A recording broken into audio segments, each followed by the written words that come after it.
Thanks for staying with the CTV News. OECS member states have embarked on a joint approach to marketing the region as a single yachting destination.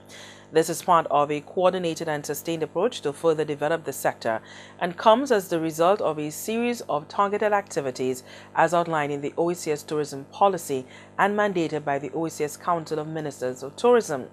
The OECS member states will present themselves as a collective in one yachting space within the ambiance of the Eastern Caribbean village manned by over 20 people from the region's public and private yachting sector. The OECS member states presenting at the Toronto Boat Show are Anguilla, Antigua Barbuda, the British Virgin Islands, the Commonwealth of Dominica, Grenada, St. Lucia, and St. Vincent and the Grenadines. This showing comes on the heels of the Annapolis Boat Show, which was held in the U.S. last year.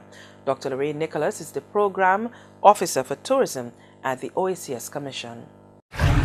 And there were many benefits from this joint presence. One of them is that not only was there increased visibility for the yachting product of the OECS member states, but also we noticed that the Organization of Eastern Caribbean States got quite a bit of visibility, because what we found, and we actually did a survey, and the survey results revealed that most of the persons who actually participated or patronized the OECS boat were not aware of the existence of the Organization of Eastern Caribbean States. Even though they knew about some particular or specific islands, they were not aware that there was an Organization of Eastern Caribbean States.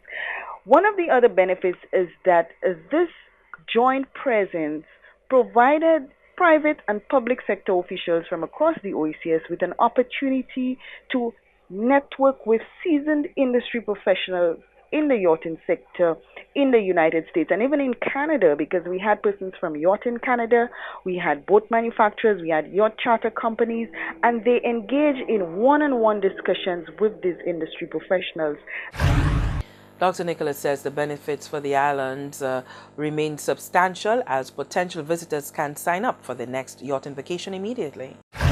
One other benefit of our presence at these joint boat shows, again, is that we are promoting this Sail Clear system. And Sail Clear is a system that was developed by the Caribbean Customs Law Enforcement Council, CCLEC. Sail Clear is an online system, an online pre-arrival notification system where visitors, before they actually arrive in port, they are able to go online and fill out the requisite information that would be required for the clearance for customs and immigration. So what we did at that boat show is that we actually gave live demonstrations to the visitors as to how Sail Clear operates, and also some of the visitors were able to create accounts, their username, their passwords, etc., so that when they are ready to sail to the Caribbean, they would have this password and username already. Last year, the Toronto International Boat Show, which spanned over 9 days, recorded over 93,000 visitors. Canada is also seen as a major tourism market for the Caribbean region. The joint presence of the OECS at the Toronto International Boat Show is supported by funding under the 10th European Development Project. The 57th Toronto International Boat Show takes place in Canada from January 10 through to the 18th.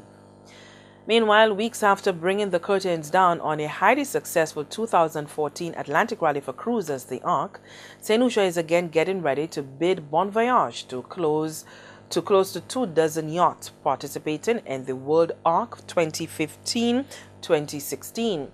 Unlike its affiliated Ark branded sailing events, namely Ark Plus and the international and the traditional Ark, World Ark both begins and ends here in St. Lucia. Having moved from a biannual to now an annual event, World Ark, which involves the circumnavigation of the globe, will begin its 2015-2016 season from the IGY Rodney Bay Marina on the morning of Saturday, January 10, and will see the fleet of 22 vessels returning to the island in April 2016. Like the Ark Plus and the traditional Ark, the island, via the St. Lucia Tourist Board, is providing technical and logistical support towards the hosting of World Ark. The World Ark event is the 5th edition for this rally and the 10th round-the-world rally organized by the World Cruising Club. The final destination is St. Lucia after more than 26,000 nautical miles and 15 months sailing around the world.